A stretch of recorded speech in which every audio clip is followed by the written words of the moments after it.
اب 15ویں صدی میں ہم ہیں. اب ایک بات میں کہہ رہا ہوں اور وہ میری ذاتی رائے ہے، گمان، اندازہ، اس میں مجھ سے اختلاف کرنے کا ہر ایک کو حق ہے. میرے نزدیک 15ویں صدی ہجری اب مجدد کامل الامام المہدی سلسلہ تجدید خلافت کی آخری کڑی کے ظہور کا وقت ہے. اس میں مجھے ایک تو قرآن مجید سے اشارہ ملا ہے، اشارہ ہے، میں اسے تفسیر نہیں کہتا. میرے نزدیک قرآن مجید میں چند آیتیں سورہ مدثر کی اور چند آیتیں سورہ انشقاق کی بڑی عجیب ہے. سورہ مدثر کی آیات میں حضور کی آمد کا نقشہ کھینچا گیا ہے.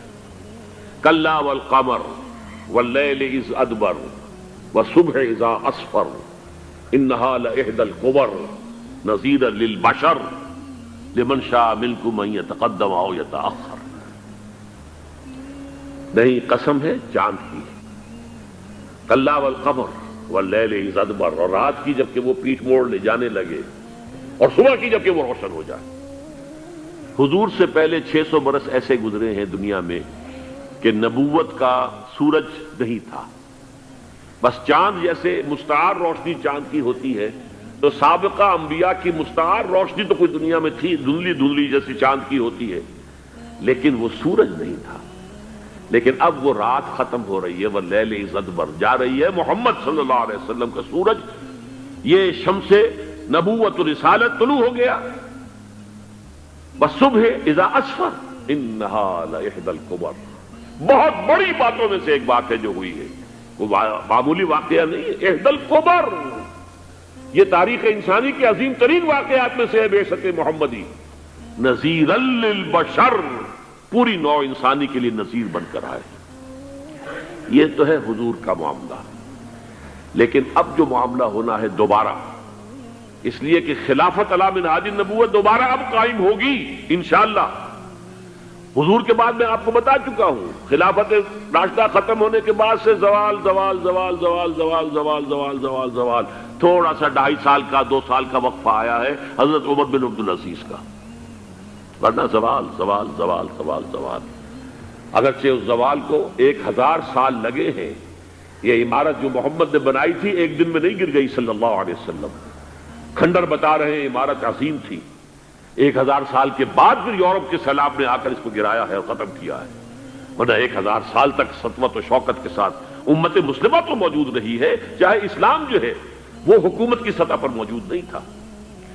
بہرحال اب جو اس کا دور آیا ہے دوبارہ خلافت علی منہاج النبوہ کا دور، اس کا نقشہ سورہ انشقاق میں کھینچا گیا ہے. فلا اقسم بالشفق. اب دیکھیے سورج غروب ہو گیا. حضور کی بعثت کے وقت وہ سورج رسالت طلوع ہوا تھا، اب وہ سورج غروب ہو چکا ہے.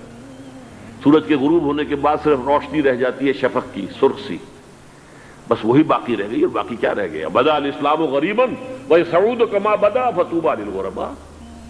فلا اقسم بالشفق واللیل وما وسق. رات کی سی تاریکی ہے اور جو کچھ اس نے اپنے اندر جمع کر لیا ہے. والقمر اذا اتسق، اور قسم ہے چاند کی جبکہ وہ بھر جائے. پورا بھرتا ہے کتنے دنوں میں؟ 14 دن میں. اور 14 صدیوں کے بعد اب پہلی صدی کا جس نے کہ تجدید کامل کی عمر بن عبدالعزیز، 14 صدیوں کے بعد اب 15ویں صدی میں الامام المہدی کے ظہور کا وقت قریب ہے. اب جو کچھ مجھے حضرت امام المہدی کے بارے میں کہنا ہے، دوبارہ اپنی بات دہرا رہا ہوں، یہ میرا ذاتی گمان ہے، اختلاف کیا جا سکتا ہے. میرا گمان یہ ہے کہ یہ اب جو مجدد آئیں گے وہ حضرت مہدی ہوں گے. پہلی بات تو یہ جان لیجئے کہ مہدی 2 ہیں، ایک شیعوں کے مہدی، ایک سنیوں کے مہدی. ان میں بڑا فرق ہے. شیعہ حضرات مہدی کو مانتے ہیں، وہ ان کے 12ویں امام ہیں. ان کے عقیدے کے مطابق انہیں پیدا ہونے کے فوراً بعد اس اندیشے سے کہ انہیں قتل کر دیا جائے گا ایک غار میں چھپا دیا گیا تھا. تقریباً 1200 برس سے وہ اس غار کے اندر ہیں، وہ روپوش ہیں، چھپے ہوئے ہیں، اسی لیے انہیں امام غائب کہا جاتا ہے، اور اب ان کا انتظار ہو رہا ہے، اس لیے انہیں امام منتظر بھی کہا جاتا ہے۔ اس لیے شیعوں کے دارالعلوم جو ہوتے ہیں، دارالعلوم المنتظر، وہ اس لیے کہ ان کا انتظار کیا جا رہا ہے۔ تو یہ ہے، اب وہ ان کا خیال ہے کہ آخری دور میں، آخری زمانے میں وہ ظاہر ہو جائیں گے، غار سے نکل آئیں گے۔ دیکھیے، میں اس عقیدے کو اس بنا پر رد نہیں کرتا کہ یہ ناممکن ہے کہ کیسے کوئی شخص جو ہے 1200 برس تک کسی غار کے اندر زندہ رہ سکتا ہے، نہیں، میں سمجھتا ہوں ممکن ہے۔ 300 برس تک اصحاب کہف رہے کہ نہیں رہے؟ سوئے رہے۔ 300 ایئرس ہم مانتے ہیں۔ حضرت عیسیٰ اسی حیات عرضی کے ساتھ 2000 سال سے موجود ہیں آسمان پہ کہ نہیں ہے؟ آپ کو معلوم ہے حضرت عزیر 100 برس تک مرنے کے بعد دوبارہ زندہ کر دیے گئے۔ فَأَمَاتَهُ اللَّهُ مِئَةَ عَامٍ ثُمَّ بَعَثَهُ۔ تو ناممکنات میں سے کوئی سوال پیدا نہیں ہوتا، لیکن یہ کہ آیا کوئی امامت معصومہ کا تصور قرآن اور حدیث سے ہمیں ملتا ہے؟ پھر یہ کیا یہ موروثی امامت کہ حضرت علی کی نسل جو حضرت فاطمہ سے چلی ہے اسی میں یہ امامت ہوگی؟ اس کے لیے ہمارے پاس کوئی دلیل نہیں ہے، ہم اس کو تسلیم نہیں کرتے۔ ہم تو سمجھتے ہیں کہ معصومیت ختم ہو گئی محمد الرسول اللہ صلی اللہ علیہ وسلم پر، خاتم المعصومین ہے محمد الرسول اللہ۔ اب ان کے بعد تو اجتہاد ہے اور خلافت ہے، عام معاملات میں اجتہاد ہوگا، نظام خلافت کا ہوگا۔ تو ہمارے نزدیک جو میں جس مہدی کا نام لے رہا ہوں وہ مہدی ہے جو ایک مجدد ہوں گے، جیسے کہ مجددین کے نام میں نے آپ کو گنوائے ہیں، مجدد الفسانی ہو، شاہ ولی اللہ ہو، سید احمد بریلوی ہو، شیخ الہند ہو، ایک ہوں گے انسان جو پیدا ہوں گے انسانوں کی طرح، عام طور پر اپنی عمر کو، پختگی کو پہنچیں گے، پھر وہ سامنے آئیں گے منظر پر، پھر وہ کام کریں گے، قیادت کریں گے، عرب میں ان کا ظہور ہوگا۔ دوسری بات یہ نوٹ کر لیجئے حضرت مہدی کے بارے میں، ہمارے ہاں احادیث کے جو مجموعے ہیں ان میں جو ٹاپ کے 2 مجموعے ہیں ان میں کہیں حضرت مہدی کا ذکر نہیں ہے، نہ صحیح بخاری میں نہ صحیح مسلم میں، لیکن ہم اسے نظر انداز نہیں کر سکتے کہ صحائح ستہ کی بقیہ 4 کتابوں کے اندر موجود ہیں، لہذا نظر انداز نہیں کر سکتے، اگنور کرنا ممکن نہیں ہے۔ اب اس میں چاہتا ہوں کہ کچھ حدیثیں آپ کو میں سناؤں جن میں حضرت مہدی کا تذکرہ کیا گیا ہے۔ پہلی ہے وعن عبداللہ ابن مسعود قال قال رسول اللہ صلی اللہ علیہ وسلم، حضرت عبداللہ ابن مسعود سے روایت ہے، وہ فرماتے ہیں کہ حضور نے ارشاد فرمایا لا تذهب الدنيا حتى يملك العرب رجل من اہل بیتی، یہ دنیا ختم نہیں ہوگی جب تک کہ عرب پر میرے اہل بیت میں سے ایک شخص کی حکومت قائم نہ ہو۔ اور آپ کو معلوم ہے کہ آج تک عرب پر حضور کے اہل بیت کی کوئی حکومت قائم نہیں ہوئی، اور جب قائم ہوئی بھی تھی حضرت علی کو اگر شمار کیا جائے، اس لیے کہ حضور نے وہ جو مشہور واقعہ ہے کہ ایک چادر میں لے لیا تھا حضرت علی کو اور حضرت فاطمہ اور حضرات حسنین کو، اللہم ہؤلاء اہل بیتی، اے اللہ یہ بھی میرے اہل بیت ہیں۔ تو حضرت علی کی بھی حکومت منعقد نہیں ہوئی، پورے عالم اسلام پر ان کی حکومت نہیں تھی، اس لیے کہ شام اور مصر دونوں صوبے جو ہیں انہوں نے ان کی اطاعت قبول نہیں کی تھی۔ اس حوالے سے یہ معاملہ ابھی ہونا ہے۔ لا تذهب الدنيا حتى يملك العرب رجل من اہل بیتی یواطئ اسمہ اسمی، اس کا نام وہی ہوگا جو میرا نام ہے، یعنی محمد صلی اللہ علیہ وسلم، اور ان کا نام بھی، مہدی کا نام بھی محمد ہو، مہدی تو ان کا لقب ہے۔ یہ ترمذی میں بھی ہے، ابو داؤد میں بھی ہے، سنن ابی داؤد، جامع ترمذی، بلکہ ابو داؤد میں ایک اور روایت ہے، قال، حضور نے فرمایا لو لم يبقى من الدنيا الا يوم، اگر دنیا کی زندگی میں سے کچھ بھی نہ بچے سوائے ایک دن کے، لطول اللہ تعالی ذلك اليوم، تو اللہ تعالیٰ اس دن کو لمبا کر دے گا، حتی یبعث فیہ رجلا منی، یہاں تک کہ میرے خاندان میں سے ایک شخص کو اٹھائے گا، من اہل بیتی، میرے اہل بیت میں سے، یواطئ اسمہ اسمی و اسم ابی ہے اسم ابی، جس کا نام میرے نام پر ہوگا، جس کے والد کا نام میرے والد کے نام پر ہوگا، محمد ابن عبداللہ ان کا نام ہوگا، اور وہ یملأ الارض قسطا وعدلا کما ملئت ظلما وجورا، وہ سرزمین عرب کو عدل اور انصاف سے اسی طرح بھر دیں گے جیسے کہ وہ ظلم اور زیادتی سے بھر چکی ہوگی۔ دوسری روایت ہے حضرت ابو سعید خدری رضی اللہ تعالی عنہ سے، حضور نے فرمایا المہدی منی اجل الجبہۃ اقن الانف یملأ الارض قسطا وعدلا کما ملئت ظلما وجورا یملک 7 سنین، رواہ داؤد، کہ مہدی مجھ میں سے ہوں گے بڑی روشن پیشانی والے اور بڑی کھڑی ناک والے، وہ زمین کو بھر دیں گے انصاف سے اور عدل سے، جیسے کہ وہ ظلم سے بھری ہوئی ہوگی، اور وہ 7 برس تک حکومت کریں گے۔ عرب میں خالص خلافت علی منہاج النبوہ کا نظام حضرت مہدی کے ہاتھوں قائم ہوگا اور 7 برس تک قائم رہے گا عرب کے اندر۔ اس کا اگلا مرحلہ میں بعد میں بیان کروں گا۔ تیسری روایت، اور اس کو میں اس لیے خاص طور پر سنا رہا ہوں کہ اس میں وہی الفاظ آئے ہیں جو میں نے ابتدا میں حدیث آپ کو سنائی تھی، اس کے الفاظ ہیں۔ عن ابی سعید قال ذکر رسول اللہ صلی اللہ علیہ وسلم بلان یصیب هذه الامہ حتی لا یجد الرجل ملجا یلجا الیہ من الظلم۔ حضور نے ذکر فرمایا کہ ایک دور ایسا آئے گا انتہائی ابتلا اور آزمائش اور مصائب کا کہ کسی شخص کو کوئی سر چھپانے کی جگہ نہیں ملے گی اس ظلم سے اپنے آپ کو بچانے کے لیے۔ فَيَبْعَثُ اللَّهُ رَجُلًا مِّنْ عِتْرَتِي وَأَهْلِ بَيْتِي، تو پھر اللہ میرے خاندان میں سے، میرے اہل بیت میں سے اٹھائے گا ایک شخص کو، فَيَمْلَأُ بِهِ الْأَرْضَ قِسْطًا وَعَدْلًا، اور اس کے ذریعے سے اللہ تعالیٰ زمین کو عدل و قسط سے بھر دے گا۔ يَرْضَى عَنْهُ سَاكِنُ السَّمَاءِ، یہ وہی الفاظ آ گئے۔ اب اس سے پھر راضی ہو جائیں گے آسمانوں میں رہنے والے بھی، وَسَاكِنُ الْأَرْضِ، اور زمین میں رہنے والے بھی۔ لا تدع السماء من قطرها شيئا الا ثبته، آسمان اپنا ایک قطرہ بھی نہیں روکے گا مگر یہ کہ اس کو زمین کے اوپر نثار کر دے گا، بارش کی شکل میں گرا دے گا۔ ولا تدع الارض من نباتها شيئا الا اخرجته، اور زمین اپنی پیداوار میں سے کوئی شے نہیں چھپائے گی، نہیں روکے گی مگر اس کو ظاہر کر دے گی۔ چوتھی حدیث جو ہے وہ حضرت ام سلمہ سے رضی اللہ تعالی عنہ قال سمعت رسول اللہ صلی اللہ علیہ وسلم یقول المہدی من عترتی من اولاد فاطمہ، رواہ ابو داؤد، یہ بھی سنن ابو داؤد کی روایت ہے۔ حضور نے فرمایا مہدی میرے خاندان سے، میرے اہل بیت سے ہوں گے، یعنی اولاد فاطمہ میں سے، اور تفسیر اس کی آتی ہے کہ حضرت حسن کی اولاد میں سے ہوں گے۔ پانچویں حدیث میں آپ کو سنا رہا ہوں، اور اس میں ایک عجیب مشابہت آپ کے سامنے آئے گی حضرت عمر بن عبدالعزیز کے ساتھ، یہ اول اور آخری کڑی کے درمیان مشابہت۔ عن علی رضی اللہ تعالی عنہ، یہ حدیث جو ہے مسند احمد ابن حنبل میں بھی ہے اور سنن ابن ماجہ میں بھی ہے۔ قال قال رسول اللہ صلی اللہ علیہ وسلم المہدی منا اہل البیت یصلح اللہ فی لیلۃ، مہدی ہم میں سے ہوں گے، ہمارے اہل بیت میں سے، اور اللہ ایک ہی رات میں ان کی اصلاح کر دے گا۔ یعنی وہ پہلے سے کوئی زیادہ روحانی یا دینی کوئی اس طرح کی شخصیت نہیں ہوں گے، لیکن ایک ہی رات میں اللہ تعالیٰ ان کی سیرت و کردار کے اندر انقلاب عظیم برپا کر دے گا۔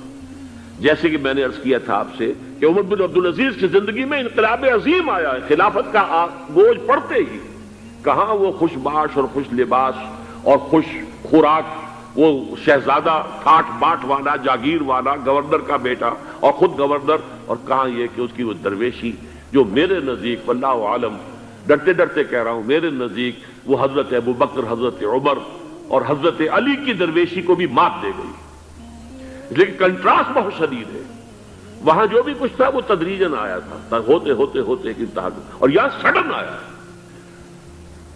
چھٹی حدیث، عن انس سمعت رسول اللہ صلی اللہ علیہ وسلم یقول نحن ولد عبد المطلب سعادت اہل الجنہ، ہم عبد المطلب کی جو اولاد ہیں اور نسل ہیں، ہم جنت کے سردار ہیں۔ اور پھر آپ نے نام گنوائے ہیں، انا وحمزۃ وعلی وجعفر والحسن والحسین والمہدی، میں خود اور حضرت حمزہ بنو عبد المطلب میں سے، عبد المطلب کے بیٹے، اور علی اور جعفر حضرت علی کے بھائی جعفر طیار، اور حسن اور حسین حضرت فاطمہ کے لخت جگر حضرت علی کے بیٹے، والمہدی، اور آخر میں جا کر پھر مہدی۔ اب میں آپ کو ایک حدیث سنانے چلا ہوں جس میں ایک عجیب نقشہ سامنے آتا ہے کہ یہ مہدی جب ظاہر ہوں گے تو کس طور سے ظاہر ہوں گے، ان کے ظہور کی کیفیت کیا ہوگی، کیف یظہر۔ یہ روایت ہے حضرت ام سلمہ سے رضی اللہ تعالی عنہا، حضور کی زوجہ محترمہ ہے، فرماتی ہیں ام سلمہ عن النبی صلی اللہ علیہ وسلم قال یکون اختلاف عند موت خلیفۃ، موت خلیفۃ، حضور نے فرمایا ایک خلیفہ کی موت پر اختلاف واقع ہو جائے گا، خانہ جنگی ہو جائے گی۔ فَيَخْرُجُ رَجُلٌ مِّنْ أَهْلِ الْمَدِينَةِ حَارِبًا إِلَى مَكَّةَ، پھر مدینے کے لوگوں میں سے ایک شخص نکلے گا، بھاگے گا اور جا کر پناہ لے گا اور چھپ جائے گا مکے میں۔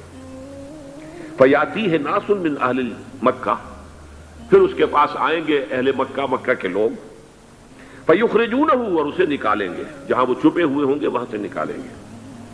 وَهُوَ كَارِهٌ، اور وہ بالکل اس کو پسند نہیں کر رہے ہوں گے، نہ وہ خواہش مند ہوں گے کہ ان کے وہ ہاتھ پر بیعت کی جائے، نہ وہ یہ چاہیں گے کہ وہ میدان میں آئیں اور ان کو جو ہے اپنا لیڈر مانا جائے۔ وَهُوَ كَارِهٌ فَيُبَايِعُونَهُ بَيْنَ الرُّكْنِ وَالْمَقَامِ، لیکن لوگ جو ہے پھر اصرار کے ساتھ ان کے ہاتھ پر بیعت کریں گے رکن اور مقام کے درمیان۔ رکن وہ کونا ہے خانہ کعبہ کا جس میں حجر اسود لگا ہوا ہے، اور مقام ابراہیم جو ہے، ان دونوں کے مابین جو یہ علاقہ ہے یہاں پر وہ بیعت ہوگی۔ وَيُبْعَثُ إِلَيْهِ بَعْثٌ مِّنَ الشَّامِ، ان کے خلاف ایک لشکر بھیجا جائے گا شام سے۔ نہیں کہا جا سکتا کہ باسی حکومت اس وقت کی جو ہے اس کی طرف سے کوئی مسئلہ اس طرح کا اٹھ کھڑا ہو، اس لیے کہ ابھی تو بہرحال باسی حکومت وہاں ہے۔ فَيُخْسَفُ بِهِمُ بِالْبَيْضَاءِ بَيْنَ مَكَّةَ وَالْمَدِينَةِ، لیکن اللہ تعالیٰ اس لشکر کو مکے اور مدینے کے درمیان وادی بیضاء میں دھسا دے گا، زمین کے اندر پورے کے پورے لشکر کو۔ فَإِذَا رَأَى النَّاسُ ذَلِكَ، جب لوگ یہ دیکھیں گے اتنی بڑی نشانی ظاہر ہو گئی، أَتَاهُ أَبْدَالُ الشَّامِ وَعَصَائِبٌ من العراق فَيُبَايِعُونَهُ، اب شام سے سارے کے سارے جو اولیاء اللہ ہیں وہ بھی آئیں گے، اور عراق سے جوق در جوق لوگ آئیں گے اور ان سے بیعت کریں گے۔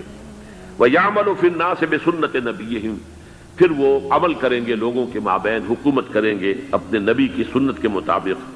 وَيُلْقِي الْإِسْلَامُ بِجَرَانِهِ، اور اسلام اپنی گردن زمین پر ٹکا دے گا۔ وَالْأَرْضَ فِي الْأَرْضِ، زمین میں۔ فَيَلْبَسُ 7 سنین، پھر وہ 70 برس تک حکمران رہیں گے، 7 برس تک حکمران رہیں گے۔ ثم يتوفى، پھر ان کا انتقال ہوگا۔ ويصلي عليه المسلمون، اور مسلمان ان پر نماز پڑھیں گے۔ یہ جو میں نے آپ کے سامنے نقشہ کھینچا ہے، اس سے اب میں ایک نتیجہ نکالتا ہوں، اسے بھی میرا گمان کہیے، اختلاف بھی کر سکتے ہیں آپ، اگر اس کو وزنی سمجھے تو قبول بھی کر سکتے ہیں۔ وہ یہ ہے کہ میرے نزدیک شاہ فہد کے انتقال پر لا محالہ یہ صورتحال پیدا ہو جائے۔ ولی عہد وہاں ہیں عبداللہ بن عبدالعزیز، امریکہ کو وہ پسند نہیں کرتے اور امریکہ انہیں پسند نہیں کرتا، یہ بالکل تش تش بام ہے۔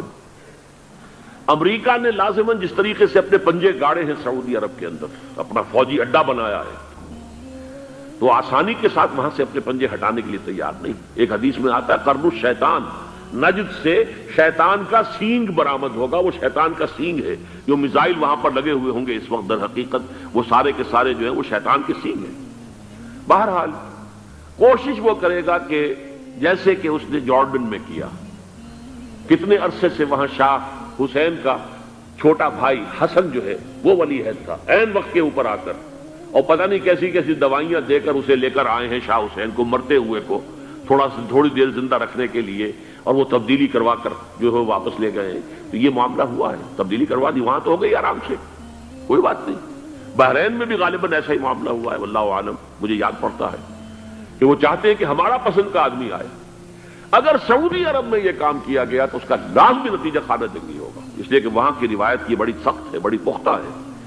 پھر یہ کہ وہاں جو ہے امیر عبداللہ جو ہے، جو وہاں پر اگرچہ سپہ سالار وہ نہیں ہے، کمانڈر ان چیف وہ نہیں ہے، کمانڈر ان چیف تو کوئی اور ہے، لیکن الحرس الوطنی جو ہے، نیشنل گارڈز، بہت بڑی فورس ہے وہ، اصل بیڈوین فورس جو ہے صحرا کے لوگوں کی عرب فورس، وہ در حقیقت الحرس الوطنی ہے، نیشنل گارڈ ہے، اور اس کا کمانڈر ان چیف یہ ہے امیر عبداللہ.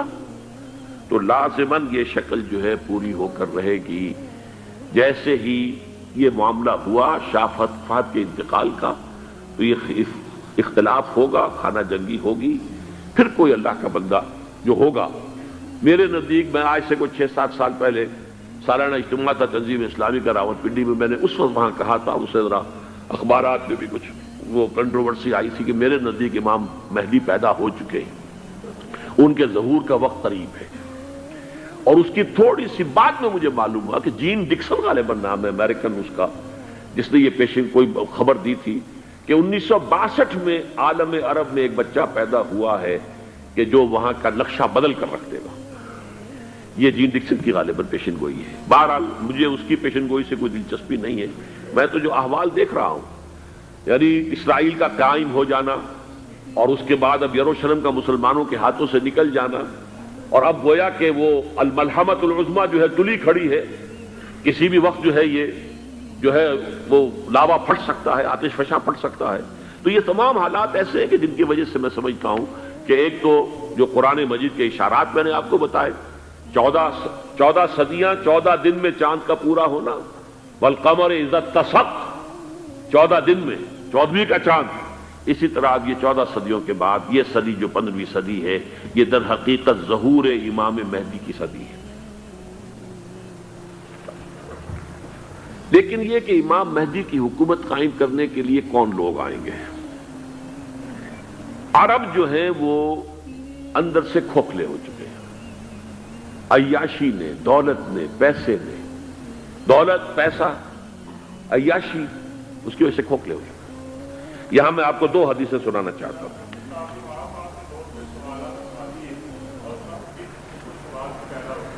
بہت سے ہو گئے، آپ اطمینان سے تشریف رکھیے.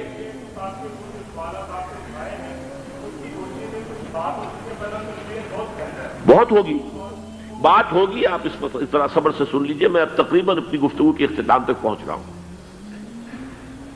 سنن ابن ماجہ کی روایت ہے حضرت ابو ہریرہ سے رضی اللہ تعالی عنہ، قال قال رسول اللہ صلی اللہ علیہ وسلم اذا وقعت الملاحم بعث اللہ بعثا من الموالی هم اکرم العرب فرسا واجودہ سلاحا یوید اللہ بہم الدین. رواہ ابن ماجہ عن ابی ہریرہ رضی اللہ تعالی عنہ. جب ملاحم کا دور شروع ہوگا تو اللہ تعالیٰ اٹھائے گا ایک لشکر یا لشکروں پر لشکر موالی میں سے. موالی کون ہے؟ عربوں نے جب فتح کیا تھا اس پورے علاقے کو خلافت راشدہ کے دوران، اور پھر وہ لوگ جو ہے، ایک رائے تو یہ تھی کہ انہیں غلام بنایا جائے سارے آبادیوں کو، لیکن یہ کہ حضرت عمر کا اجتہاد تھا اس کے مطابق کہ ان کو غلام نہیں بنایا گیا، تو وہ موالی کی حیثیت رکھتے ہیں. عربوں میں دم نہیں ہے، موالی میں سے لشکر اٹھیں گے کہ جو در حقیقت حضرت مہدی کی حکومت کو قائم کریں گے. دوسری حدیث سنیے عن عبداللہ ابن الحارث رضی اللہ تعالی عنہ، اور یہ ابن ماجہ کی روایت ہے.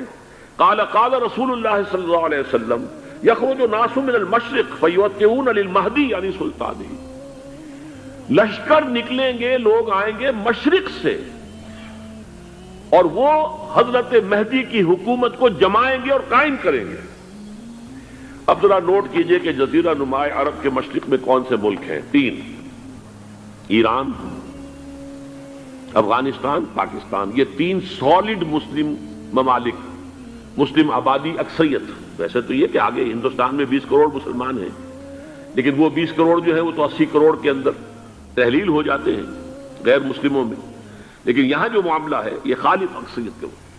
ان میں سے ایران کا معاملہ جہاں تک ہے، نمبر 1 یہ کہ وہ شیعہ عقائد کے حصار میں بند ہے، اس سے ادھر ادھر ہونا اس کے لیے ممکن نہیں. حدیث میں یہ بھی آتا کہ اصفہان سے 70,000 یہودی دجال کا ساتھ دیں گے. لیکن بہرحال خراسان ایک صوبہ ہے افغانستان کا اس وقت بھی شمال مشرقی کونے میں، مجھے امید ہے وہاں سے خیر کی، کیونکہ خراسان کا لفظ وہاں پہ شامل ہے. اور حضور کی حدیث میں بعد میں آپ کو سناؤں گا کہ خراسان سے فوجیں چلیں گی جو یروشلم کو دوبارہ حاصل کریں گی، فتح کریں گی.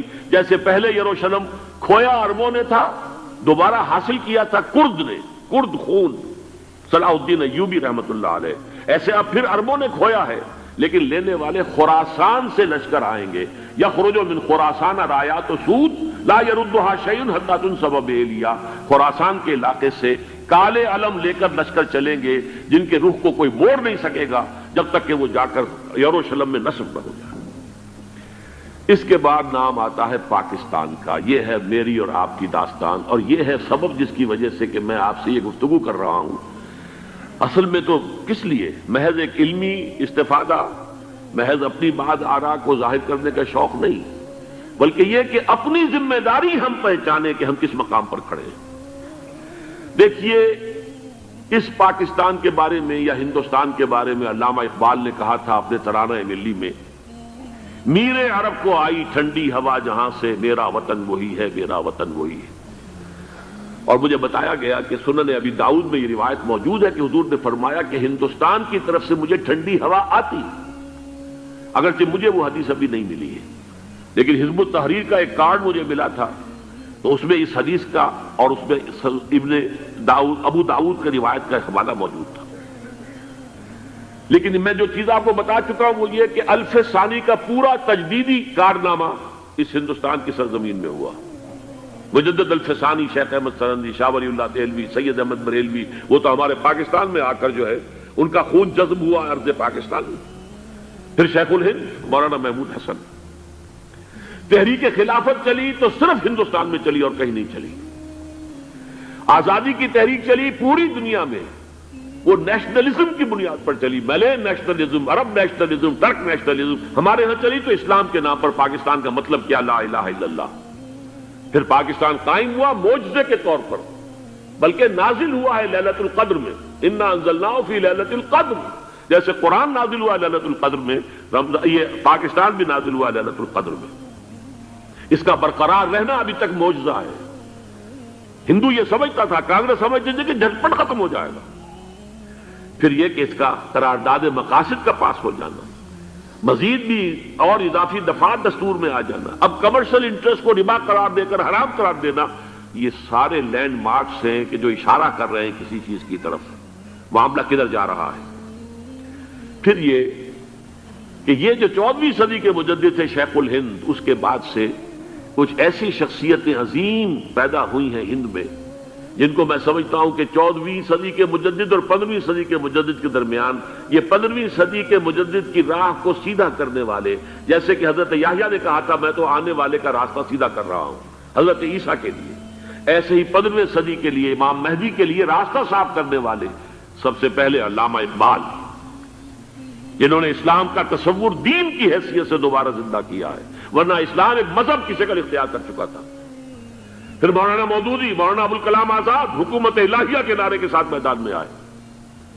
یہ اقبال نے جو تصور پیش کیا تھا اس پر عملی جد و جہد کے لیے حزب اللہ قائم ہوئی۔ نوٹ کر لیجئے 11 برس کا فرق ہے عمر کا علامہ اقبال کے اور ابوالکلام کے، اور 1913 میں جب حزب اللہ قائم کی ہے اس وقت علامہ اقبال کی ملی شاعری اپنے عروج کو پہنچ چکی تھی۔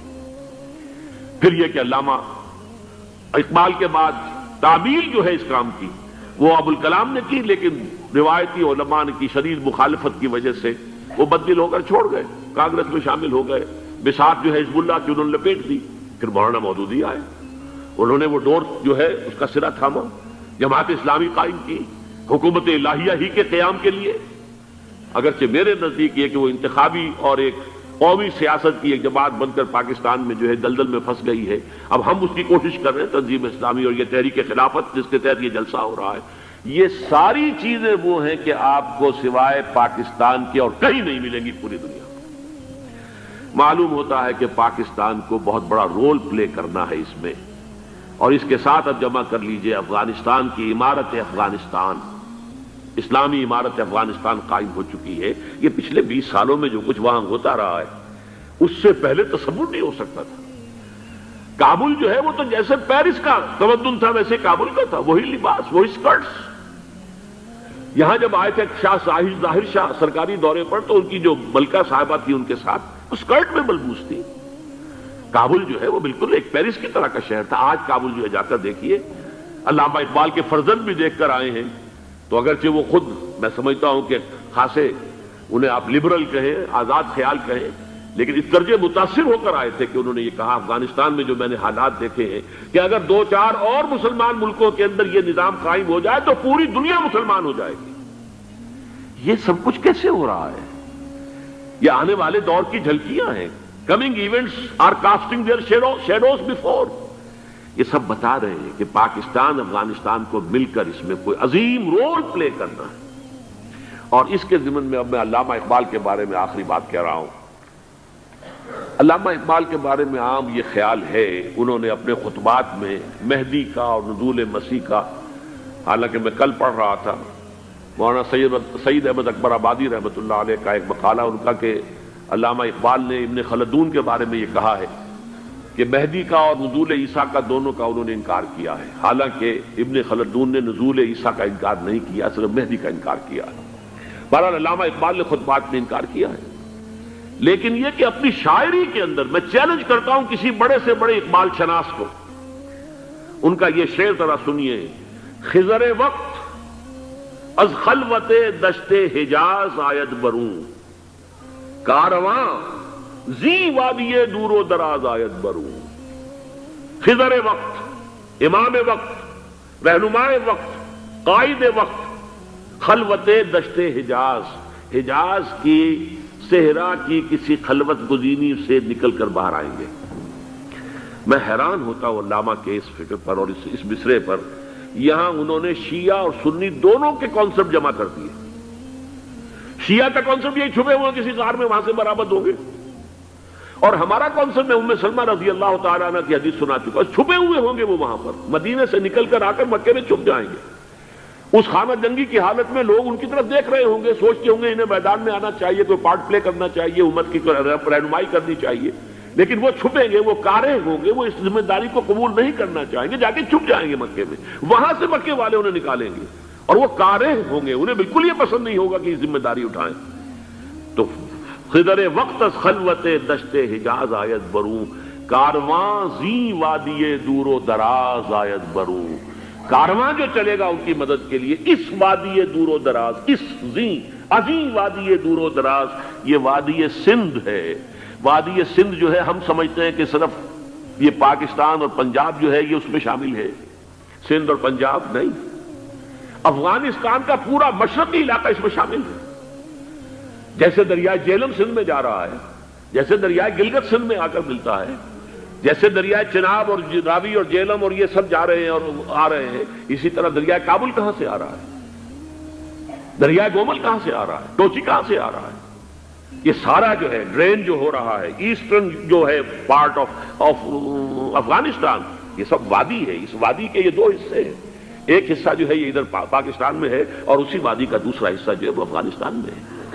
کارواں زی وادی دور و دراز آیت بروں، کارواں چلے گا یہاں سے، یخرج الناس من المشرق یؤتون للمہدی یعنی سلطان ہی، مشرق سے فوجیں چلیں گی کہ جو مہدی کی حکومت قائم کریں گی، اور یخرج من خراسان رایات و سود، اور خراسان سے سیاہ پرچم چلیں گے کہ جن کا رخ کوئی موڑ نہیں سکے گا، حتیٰ تنصب بیلیا، یہاں تک کہ وہ جا کر یروشلم کے اندر نصب ہو جائیں گے۔